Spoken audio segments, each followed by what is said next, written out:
On the positive, ito naman guys, sa sobrang positive nito, ito ay triple combo para sa inyo guys, kasi ito ay energy ng success, ito ay energy ng blessings, at ito ay energy ng swerte. Mga kapigsi, ito yung swerte, ito yung blessings, ito yung success, tagumpay. So nakikita natin dito na talaga ito yung triple combo mga kapigsi. Magkakaroon ng improvement, kumbaga papunta ka, no, papunta, yun yung destination mo. Mga kapigsi, yun yung next station mo, kumbaga sa MRT or LRT, ganyan, papunta ka dun sa next station na yun, okay? And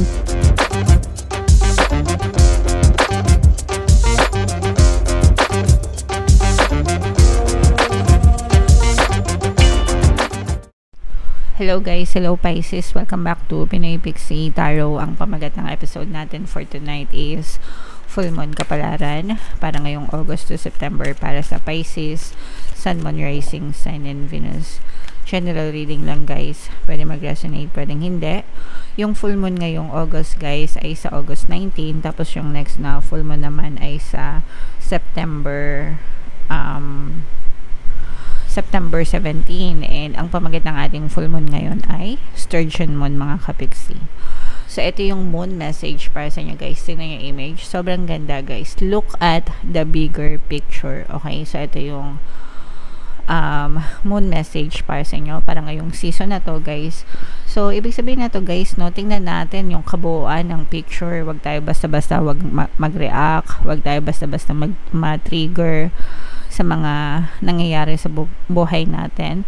Look at learn to i-practice natin mga kapigsi, i-practice natin to always look at the brighter side of life, okay? Kasi sa buhay natin there's always a negative and a positive side to everything, no? Palagi may negative, palagi may positive, palagi may pangit, palagi may maganda. Pero kahit nang gaano kapangit or kahit gaano kanega yung mga sitwasyon natin, palagi mayroong positibong lessons na matututunan tayo dyan. May mga positibong aspeto yan mga kapigsi. So dapat ugaliin natin, no?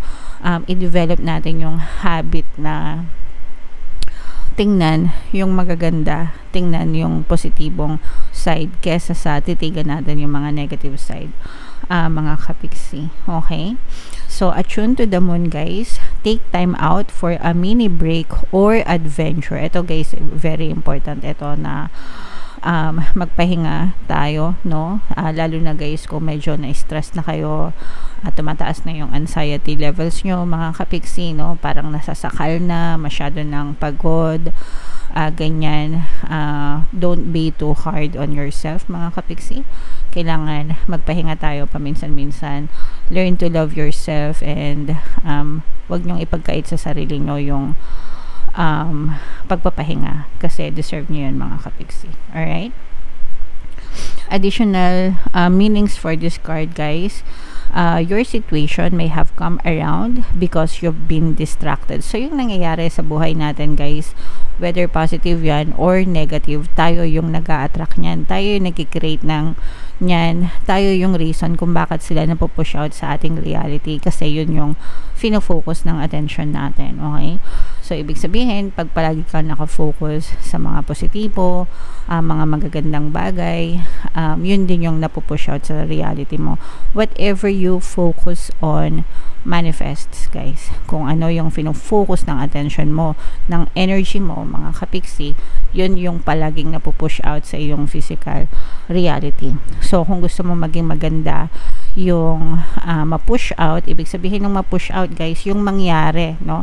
Ma-push out sa 3D. Pag sinabing 3D guys, yun yung reality mo, physical reality mo, yun yung buhay mo, okay?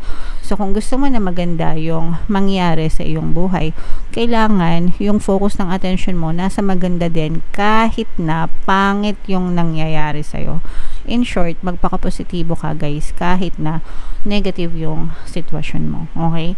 Kasi life is always changeable and malleable. Pag sinabing changeable, malleable, nagbabago, okay? Pwedeng mabago, pero kailangan baguhin mo muna yung focus ng attention mo, yung focus ng energy mo, okay? So, yeah, alam nyo na mga kapiksi, okay? Be confident, no? Magtiwala kayo sa sarili nyo, kaya nyo yan. kaya nyo malampasan yung mga problema na yan and mga negative circumstances na yan. Okay? Have you shown that you care? If not, now is the time. Pinapakita mo ba sa mga mahal mo sa buhay na mahalaga sila sa'yo, importante sila sa'yo? Kung hindi pa, gawin mo na ngayon bago pa mahuli ang lahat. Okay? And of course, find a balance between speaking your mind and saying too much. No? Hindi porket may naisip ka, sasabihin mo agad, di ba? Sometimes it's best to keep it to yourself, especially kung wala namang magandang epekto dun sa kausap mo, mga kapiksi. Alright? Okay. So, comment down below, guys, if feeling nyo naka-resonate kayo dyan sa mga messages na yan. Pisces, tingnan natin yung ganap sa inyo ngayong full moon season. Shuffle ko to, guys. Habang sinashuffle ko to, panoorin nyo muna yung video natin regarding sa ating paano mag-manifest ng abundance video course. Kapiksi, sawa ka na ba sa mga struggles at hirap sa buhay mo? Masipag ka ba at masikap sa buhay ngunit hindi ka pa rin umaasenso? Ilang beses ka na bang nag-attempt mag-negosyo at mag-invest pero palagi ka pa rin nalulugi? Sa pagkakataon na ito ay maaaring may subconscious beliefs ka na nagiging balakid sa iyong pag-unlad at pagyaman. Introducing, paano mag-manifest ng abundance video course. Dito ay matututunan mo ma-overcome ang mga balakid mo para tuluyan ka ng umunlad, umasenso, sumagana, maging matagumpay, successful at maswerte sa iyong kabuhayan, pera, trabaho, negosyo sa labi at kaperahan ng bonggang-bongga. Dali, mag-send na ng email sa pinoypixie@gmail.com at simulan na ang iyong pagyaman ngayon. Alright, so sa lahat ng gusto mag-avail ng course, guys, mayroon tayong promo ngayong August. Magbibigay ako ng free 3-in-1 pampaswerte subliminal sa lahat ng mag-avail ng course. So, pampaswerte sa buhay, sa pera, at saka sa pag-ibig, guys. Worth 1,500 yung freebie na yan. So, i-avail nyo na, guys. Sobrang ganda. And meron din tayong bagong course, paano mawala ang third party at magkaroon ng harmonious na relationship para mawala yung mga kabit ng mga jowa nyo, guys. 30% discount naman yan. Until August 31, guys. So, i-avail nyo na. Sobrang ganda. Mga kapiksi. Alright? So, ito, guys, this is both negative and positive. Unahin natin yung mga negative. Pero bago yan, Pisces kaya in your present na Queen of Cups, no? Ito yung ating moon energy. So, yung mga negative, guys, medyo meron kayong pag-aaway na ma-experience. Ito, parang ano to, guys, away. Parang away sa paligid, away palengke, away kapitbahay, ganyan.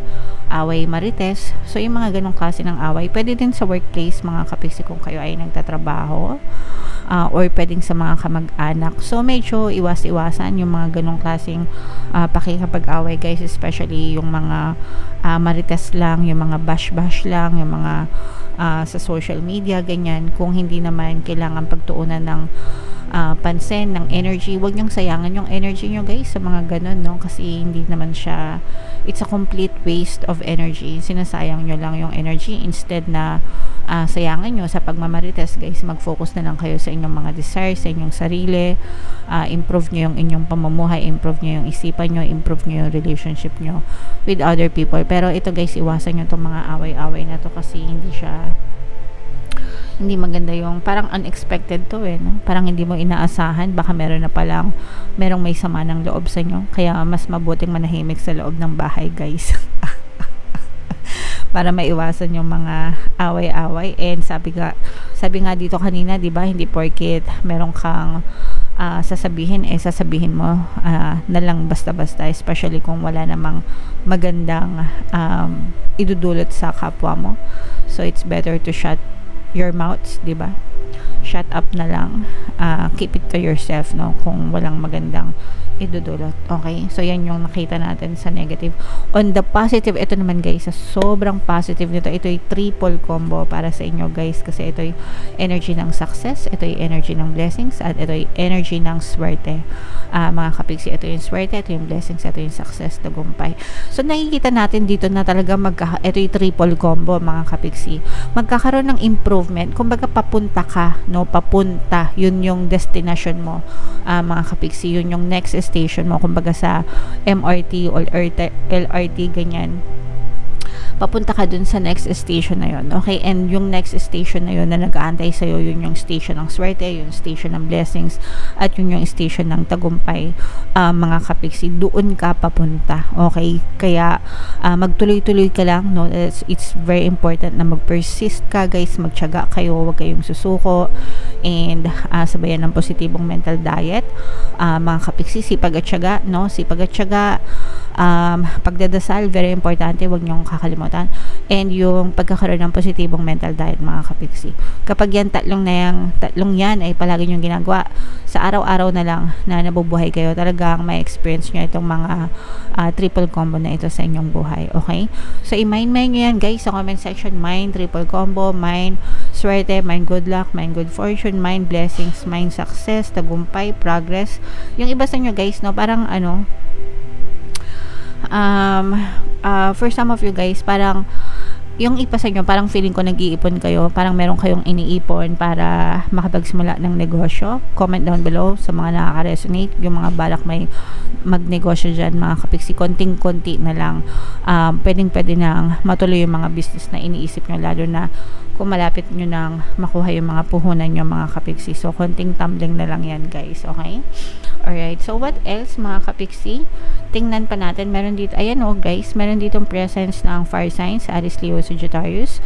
For some of you, pwedeng may fire element kayo sa inyong natal chart, pero nakikita natin na unti-unti nyo nang nakikita, no? Parang nakikita na kayo, parang meron harvest season ito, tag-ani season, para sa inyo, unti-unti nang nagkakaroon ng bunga, no, yung mga pagsisikap at pagtsatsaga nyo sa buhay. And yung mga taong masisipag, guys, talagang nire-rewardan yan ng universe, kasi hindi lang yan law of attraction, pero meron din yung law of compensation, mga kapiksi. Pero pagka yan ay i-google nyo na lang, guys, yung law of compensation, nandun yan sa libro ni Napoleon Hill, Think and Grow Rich, no? Minention nyo din yun tungkol sa law of compensation sa mga gusto lang makaalam. Pero yeah, mga kapiksi, no, this is very rewarding para sa inyo. So meron talaga kayong aanihin na mga magagandang bunga, guys. Ito, guys, walang duda itong tagumpay, success at progress na to, no, kasi these are big wins and small wins, no. May small wins ka na, may big wins ka pa. Yung mga small wins mo, small success, small victories, magko-contribute yan sa mga big wins mo, big success, big tagumpay. Okay? So, kaya very important na sineselebrate nyo, mga kapiksi, yung ipagpasalamat nyo yung mga small wins nyo, kasi malaki yung contribution nun sa big wins nyo, guys. Okay? And for some of you guys, para meron kayong mga tawag dito, parang meron magko-confess, parang meron kayong malalaman na secret admirer, ganyan, parang meron kayong malalaman na meron palang may crush sa'yo. Yee! Kung kayo ay mga single, okay lang yan, guys, pero pag kayo taken na, no, deadmahin nyo na, dahil wala na yung pupuntahan na maganda. Okay? So, yeah, comment down below, guys, if feeling nyo naka-resonate kayo, yung mga pinapamind ko sa inyo, guys, ng mga blessings, swerte, tagumpay, small wins, big wins, mga kapiksi, i-mind yan sa comment section, kasi deserve nyo yan, para sa inyo talaga yan, guys. Okay? And huwag nyong kalimutang makinig ng ating mga pampaswerte subliminal, super ganda, guys, as in talaga. Ito yung ating playlist, mga kapiksi, and ito naman yung ating success stories ng paano mag-manifest ng abundance video course. Click here to subscribe, guys, and click here to join our membership program. Thank you for liking, sharing, and subscribing, and see you again next time. I love you all, guys. Have a nice day. Bye-bye.